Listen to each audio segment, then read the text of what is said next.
जो लोग नीतीश के मुंह पर सवाल उठा रहे हैं, जवाब में उन्हें महाराष्ट्र का एग्जाम्पल दिया जा रहा है। आज महाराष्ट्र में बड़ा डेवलपमेंट हुआ। आज चीफ मिनिस्टर एकनाथ शिंदे ने सरकार के गठन के 40 दिन के बाद अपने मंत्रिमंडल का विस्तार किया। 18 कैबिनेट मिनिस्टर्स ने आज शपथ ली, जिसमें 9 बीजेपी के हैं और 9 मंत्री एकनाथ शिंदे के ग्रुप के हैं। एकनाथ शिंदे की सरकार में हर जाति को जगह मिली है, हर इलाके को प्रतिनिधित्व मिला है, लेकिन शिंदे कैबिनेट में फिलहाल किसी महिला को जगह नहीं मिल पाई। एनसीपी, कांग्रेस और उद्धव ठाकरे के गुट ने यही सवाल उठाया। सबसे पहले एनसीपी के सांसद और शरद पवार की बेटी सुप्रिया सुले ने कहा, बीजेपी महिला विरोधी है। इतनी सारी महिला विधायकों में उन्हें एक भी महिला ऐसे नहीं मिली जिसे मिनिस्टर बनाया जाता। यह बेहद दुर्भाग्यपूर्ण है, क्योंकि महाराष्ट्र देश के सबसे प्रगतिशील राज्यों में से एक है। विशेष रूप से जब सामाजिक सुधारों की बात आती है तो महाराष्ट्र वह राज्य था जिसने देश को महिला आरक्षण दिया। महाराष्ट्र पहला राज्य था महिला आरक्षण देने वाला। यह दुर्भाग्यपूर्ण है कि 18 मंत्री बनाए गए और इस देश में 50% आबादी महिलाओं की है, लेकिन कैबिनेट में एक भी महिला प्रतिनिधि नहीं है।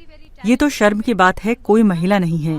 ये बीजेपी की मानसिकता को दर्शाता है, जो कि संभवतः दिखाता है कि महिला विरोधी है। हालांकि इसके बाद प्रियंका चतुर्वेदी ने भी यही मुद्दा उठाया, तो चीफ मिनिस्टर एकनाथ शिंदे ने जवाब दिया।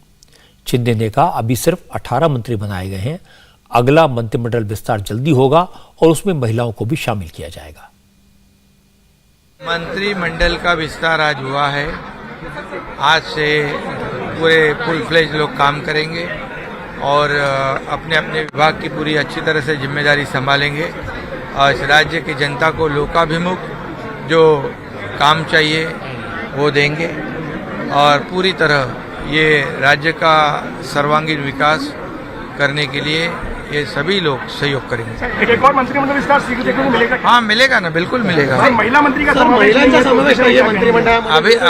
अभी और मंत्रिमंडल बाकी है। ये तो छोटा मंत्रिमंडल हुआ है, इसके बाद और आगे भी बाकी है ना मंत्रिमंडल। इसके बाद 2 मंत्रियों को लेकर भी सवाल खड़े किए गए। एक है अब्दुल सत्तार और दूसरे मंत्री हैं संजय राठौड़। महाराष्ट्र में इस वक्त टीचर्स एलिजिबिलिटी टेस्ट टीटी के एग्जाम में गड़बड़ी के मामले की बहुत चर्चा है। इसमें अब्दुल सत्तार की बेटियों का नाम आया था।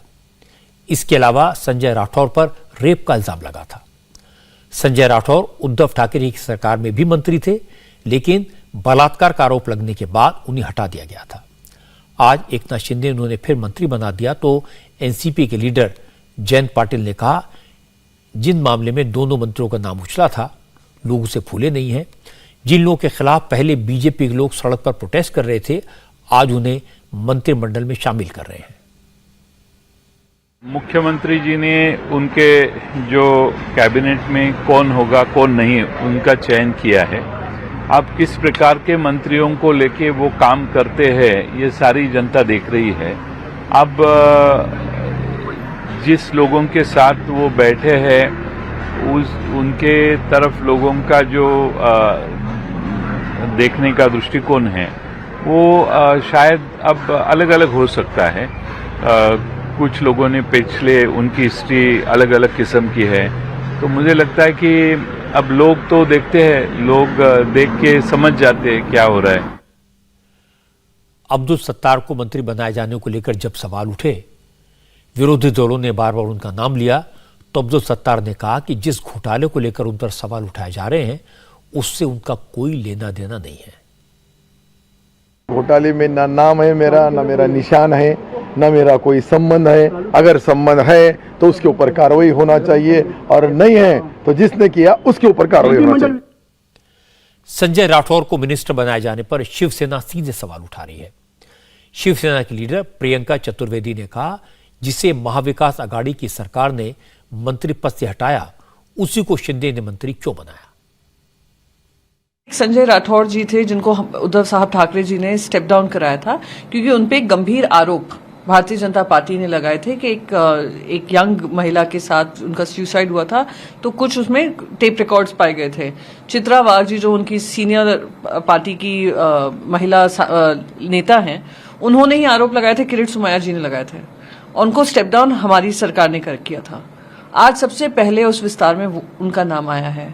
तो मैं पूछना चाहती हूं, जिस पे ये आरोप लग रहे थे, जिसकी वजह से हमने उन पे कार्रवाई की, आज आपने उनको पूरे सम्मान से वापस जगह पे बिठाया। ऑपोजिशन के ऐसे सारे सवालों का जवाब बीजेपी के लीडर और महाराष्ट्र के deputy chief minister Devendra Fadnavis ने दिया। फडणवीस ने कहा, जिनके अपने दो मंत्री करप्शन के केस में जेल में हो, उन्हें दूसरों पर सवाल नहीं उठाना चाहिए। मंत्रिमंडळाचा विस्तार होत नाही। पहले कुछ लोग कह रहे थे कि मंत्रिमंडल का विस्तार क्यों नहीं हो रहा है। कुछ लोग कह रहे थे कि विस्तार होगा तो सरकार गिर जाएगी। अब विस्तार भी हुआ है और सरकार भी मजबूत है। दूसरी बात यह कि महिलाओं को बहुत जल्द हमारे मंत्रिमंडल में योग्य प्रतिनिधित्व मिलेगा। विपक्ष ने पहली बार में जब कैबिनेट विस्तार किया था तब 5 मंत्री बनाए थे, उसमें कोई भी महिला को जगह नहीं दी गई थी। इसलिए सवाल उठाने का उनका कोई अधिकार नहीं है। इसके अलावा जिस पार्टी के 2 मंत्री भ्रष्टाचार के आरोप में जेल में हो और कई नेताओं के खिलाफ जांच चल रही हो, ऐसी पार्टी को ऐसी बातें बोलने का कोई नैतिक अधिकार भी है क्या? पहले उन्हें आईना देखना चाहिए, फिर इस प्रकार के ट्वीट करने चाहिए। संजय राठौर को मंत्री बनाए जाने पर मुख्यमंत्री एकनाथ शिंदे का भी रिएक्शन आया। शिंदे ने कहा कि संजय राठौर को इसलिए कैबिनेट में जगह दी गई क्योंकि महाविकास आघाड़ी की सरकार के वक्त ही उन्हें क्लीन चिट मिल गई थी। तो उनको पिछली सरकार ने, पुलिस ने क्लीन चिट दी थी, इसलिए उनका समावेश किया है। अगर इसके उपरांत किसी का और कुछ कहना हो तो निश्चित रूप से उसको भी सुनेंगे हम। महाराष्ट्र में मंत्रिमंडल का विस्तार बड़ी आसानी से हो गया। किसी विधायक ने नाराजगी जाहिर नहीं की, किसी ने प्रोटेस्ट नहीं किया। ये एकनाथ शिंदे और देवेंद्र फडणवीस की बड़ी सफलता है, क्योंकि उद्धव ठाकरे, शरद पवार, अजित पवार, नाना पटोले, छगन भुजबल तमाम नेता मंत्रिमंडल विस्तार का इंतजार कर रहे थे। सबको लगता था कि शिवसेना के विधायक मंत्री बनाने के चक्कर में एकनाथ शिंदे के साथ गए हैं। वो सब मिनिस्टर बनना चाहते हैं और शिंदे सबको मंत्री बना नहीं सकते, इसलिए जैसे ही मंत्रिमंडल बनेगा वैसे ही बगावत हो जाएगी। लेकिन आज ऐसा कुछ नहीं हुआ। इससे विरोधी दलों को जरूर झटका लगा होगा। इंडिया टीवी हर वक्त हर जगह डाउनलोड करने के लिए सर्च करें India TV news Google play store या ऐप स्टोर पर।